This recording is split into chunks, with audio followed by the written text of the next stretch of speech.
हमने perfect tense की detailing पढ़ ली है। आप एक्सेप्शन देखना है उसमें कहाँ पे क्या चीज लगती है और क्या चीज नहीं लगती, स्ट्रक्चर पे थोड़ा फोकस करें। ठीक है, आपको एक बात पता है, कोई भी सेंटेंस स्टार्ट होता है तो उसके अंदर 3 चीजें कौन कौन सी आती है बताओ? सेंटेंस लिखना है तो 3 चीजें आएंगी, वो क्या क्या है? सब्जेक्ट है और क्या है और तीसरी चीज क्या है?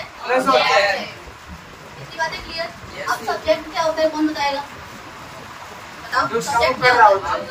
जो भी काम कर रहा है या जिसपे भी होल जो भी वर्क हुआ है इसके द्वारा किया गया है वो क्या है आपका सब्जेक्ट। और सब्जेक्ट आपका नाउन भी हो सकता है और नाउन भी हो सकता है। नाउन क्या होता है? किसी भी चीज का नाम, किसी व्यक्ति का नाम, किसी वस्तु का नाम, किसी स्थान का नाम या किसी जगह का नाम। तो किसी भी चीज के नाम को हम क्या बोलते हैं? नाउन बोलते हैं, जो किसके अंदर आता है? सब्जेक्ट के अंदर आता है। अब प्रोनाउन क्या होता है कौन बताएगा? ऐसे शब्द या ऐसे वर्ड्स जो किसकी जगह पे इस्तेमाल होते हैं? नाउन। अब मैं बार बार कुछ बोलूं, मैंने बोला राम ने ये काम किया, राम ने वो काम किया, श्याम यहाँ गया, मैं बार बार राम श्याम या किसी का नाम तो नहीं लेती फिरूंगी। उसकी जगह मैं क्या इस्तेमाल करूंगी? ही इस्तेमाल करूंगी, शी इस्तेमाल कर सकती हूँ। मैंने बोला अपने नाम से ज्योति ये कर रही है, ज्योति वो कर रही है, तो बार बार अपना नाम तो नहीं लूंगी। उस जगह मैं क्या इस्तेमाल करूंगी? मैं ये कर रही हूँ या मैं ये कर रही हूँ, मैं आपको पढ़ा रही हूँ या मैं आपको कॉपी चेक कर रही हूँ, मैं क्या कर रही हूँ। ठीक है, तो ये जो मैंने नाउन की जगह पे जो भी वर्ड इस्तेमाल करा है वो क्या है बेटा? प्रोनाउन है। और वो किसमें आ जाता है? आपके सब्जेक्ट में ना। वर्ब क्या होती है? वर्ब क्या होती है कौन बताएगा?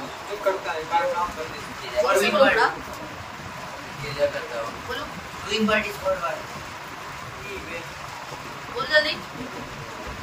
काम करता है। वर्ब नहीं पता किसी क्या होती है? काम के करने वाला जो भी काम हो रहा है मदद करती है। एक्चुअल में क्या हो रहा है उसे हम क्या बोलते हैं? वर्ब बोलते हैं। जैसे मैं खाना खा रही हूँ तो मैं क्या काम कर रही हूँ? खाना खाने का। तो खा क्या है? वर्ब है। मैं दौड़ रही हूँ तो दौड़ना क्या है? वर्ब है। तो वो वर्ब जो काम हो रहा है, action words are called verb. तो वर्ब किसे कहते हैं? जो भी एक्शन वर्ड्स होते हैं, जो भी काम करा जा रहा है उसे हम क्या बोल देते हैं? वर्ब बोल देते हैं। और ऑब्जेक्ट क्या होता है? जो सब्जेक्ट की डिटेलिंग देना होता है कि सब्जेक्ट ने कहाँ पे काम करा है, सब्जेक्ट कहाँ पे गया है। ठीक है, सब्जेक्ट मैंने बोला he is playing in the park, he कहाँ पे खेल रहा है? पार्क पे खेल रहा है। तो पार्क आपको यहाँ पे क्या बता रहा है? वो क्या है? एक ऑब्जेक्ट है। किसकी डिटेलिंग दे रहा है बेटा? सब्जेक्ट की डिटेल दे रहा है। तो अब परफेक्ट टेंस क्या होता है? मैंने आपको पहले ही बता रखा था, दोबारा बता देती हूँ। परफेक्ट टेंस वो टेंस होता है जिसमें जो भी आपका काम होता है, परफेक्ट टेंस में क्या होता है? जो भी आपका काम है वो एक तरीके से जस्ट अभी कंप्लीट हुआ। जो एक्शन है वो भी हाल फिलहाल में कंप्लीट हुआ है या अभी जस्ट पूरा का पूरा कंप्लीट हो चुका है। वो आपको दो ही चीजें बताया। क्या बताया? कि सब्जेक्ट अभी हाल फिलहाल में जो भी काम कर रहा था वो अभी कंप्लीट हो गया है या फिर पूरी तरह अभी पूरी की पूरा मतलब जस्ट वाली बात रही इस बार। अब मैंने आपको बोला था इसमें इसको पहचानने के 2 तरीके हैं। कौन कौन से तरीके थे इसके? बोलो। पहला तरीका क्या था? इसमें हैज, हैव और हैड आ रहा होगा। क्या आ रहा होगा बेटा? और क्या आ रही होगी? वर्ब की थर्ड फॉर्म। वो चीज आ रही थी ना। अब प्रेजेंट टेंस में याद रखो, अब कोई बॉडी बनानी तो ध्यान सुना। मैंने बोला प्रेजेंट टेंस में हैज और हैव आएगा। क्या आएगा? तो बॉडी के नाम सब्जेक्ट आएगा। और बताओ हैज और हैव। हैज किसके साथ आएगा? वर्ब की थर्ड फॉर्म। नहीं, सिंगुलर के साथ आएगा। हैज आएगा सिंगुलर के साथ और हैव आएगा प्लूरल के साथ। प्लूरल के साथ। फिर क्या आएगा बेटा? वर्ब की थर्ड फॉर्म को हम पास्ट पार्टिसिपल भी बोल देते हैं। अगर आपको कभी भी कहीं पे भी स्ट्रक्चर में पास्ट पार्टिसिपल लिखा दिख रहा है तो कंफ्यूज होने की बात नहीं है। पास्ट पार्टिसिपल का मतलब क्या है? वर्ब की थर्ड फॉर्म। वहाँ पे आपको वर्ब की थर्ड फॉर्म भी लिखा दिख सकता है। या क्या लिखा मिलेगा?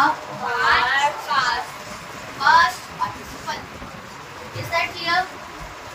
बोलो। यहाँ पे क्या है? ये ऑब्जेक्ट। इतना क्लियर? पास्ट पे आ जाओ। पास्ट में हमेशा चाहे सिंगुलर हो या प्लूरल हो हम हमेशा क्या लगाते हैं? और वर्ब की थर्ड फॉर्म तो आएगी आएगी। तो इसकी बॉडी बना लो। सब्जेक्ट प्लस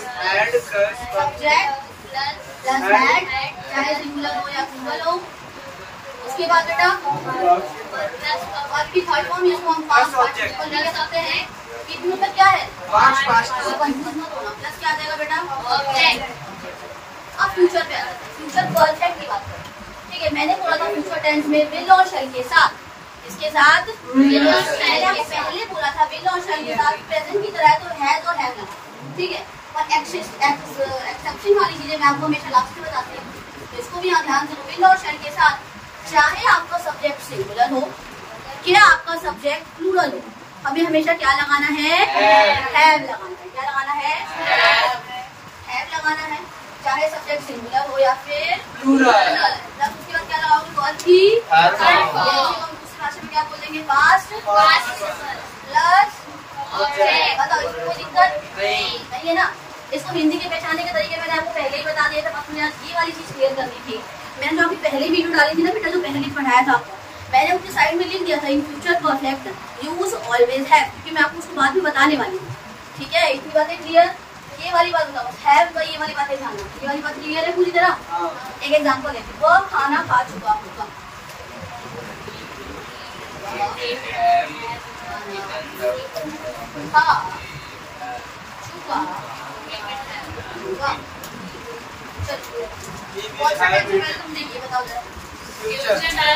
देखो पहली चीज क्या है, यहाँ पे छुपा लगा पड़ा है। क्या लगा पड़ा बेटा?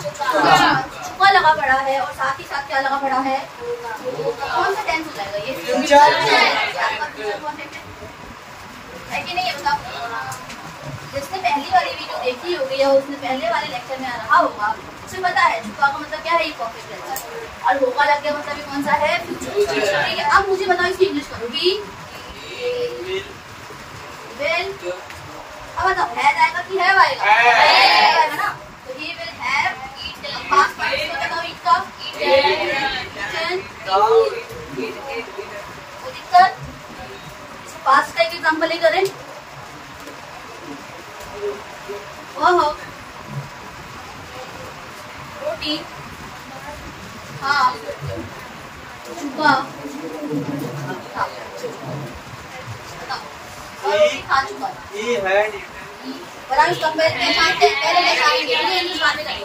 चुका आ गया मतलब परफेक्ट टेंस है, और था आ गया इसमें कौन सा टेंस है? ये पास्ट परफेक्ट।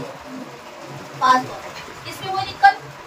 चुका आ गया, उससे ये पता लग गया बेटा कि ये परफेक्ट टेंस है, और था लग गया, इसका मतलब कौन सा टेंस हो गया? ये पास्ट। अब इधर देखो, तो ही अब सिंगुलर हो या प्लूरल हो फर्क नहीं पड़ता, पास्ट टेंस में हमेशा क्या लगाते हैं? हैड लगाते हैं। क्या लगाते हैं? सब्जेक्ट हो गया ही, जो कि एक प्रोनाउन है। He had eaten chapati. Eaten chapati, ये ईटन ईटन और चपाती।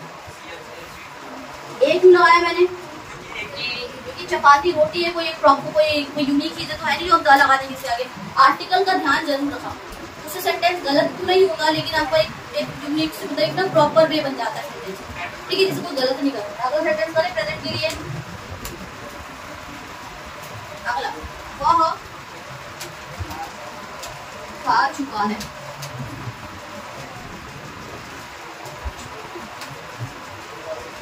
अरे कौन ले लेते हैं? हम खा चुके हैं।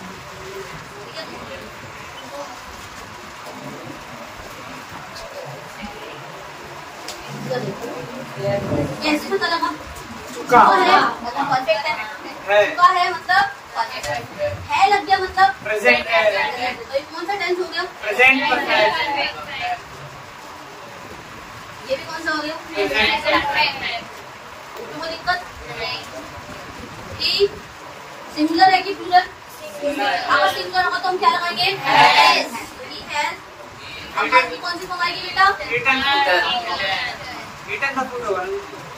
खाना तो बोलेंगे हम खाना खा चुके, और क्या बोला है? हम खा चुके। देखो वह खा चुके, हम खा चुके हैं। सिंगुलर है कि प्लूरल? प्लूरल। हैव आएगा कि हैव आएगा? इतना क्लियर? तो ये कुछ स्ट्रक्चर पे बेस्ड। अब इसका नेगेटिव बना के देखो जरा। He has not eaten. He had जो भी आपकी हेल्पिंग वर्ब लगी है हैज, हैव, हैड, उसके बाद क्या ऐड कर दोगे? नॉट। अगर आपको नेगेटिव बनाना है, सिंपल को छोड़ के बता दें, क्योंकि सिंपल में हम किसका इस्तेमाल करते हैं? डू, डज और डिड का इस्तेमाल करते हैं। ठीक है, इसका बनाओ। He had not eaten a chapati. He will not have eaten. अभी ना सुनो मेरी बात जरा ध्यान से जरा। इसका इंटेरोगेटिव में इंटेरोगेटिव ना हैज क्या हो जाएगा? आ गया जाएगा हैज ही ईटन। अब इसका इंटेरोगेटिव का कितना? Has he not eaten. क्योंकि हैज तो आगे रहेगा ही रहेगा। हैज की बात देखो, ही हैज नॉट ईटन। अब इसका इंटेरोगेटिव कैसे ना होगा, बस हैज ही तो आगे आएगा, नॉट तो वही आएगा। तो ही हैज नॉट इटन अगर होता है सीधा देखो, अगर ही हैज नॉट इटन ये नेगेटिव है। अगर मुझे इसका इंटेरोगेटिव बनाना है, इंटेरोगेटिव नेगेटिव, तो हैज क्या जाएगा आगे, तो इसका नाम हैज ही, नॉट तो भी वहीं पे था पहले था, बस क्या थी शिफ्ट हुई, हैज आ गया। इतना क्लियर, ठीक है, इतना समझ आ गया सबको अच्छे से, ठीक।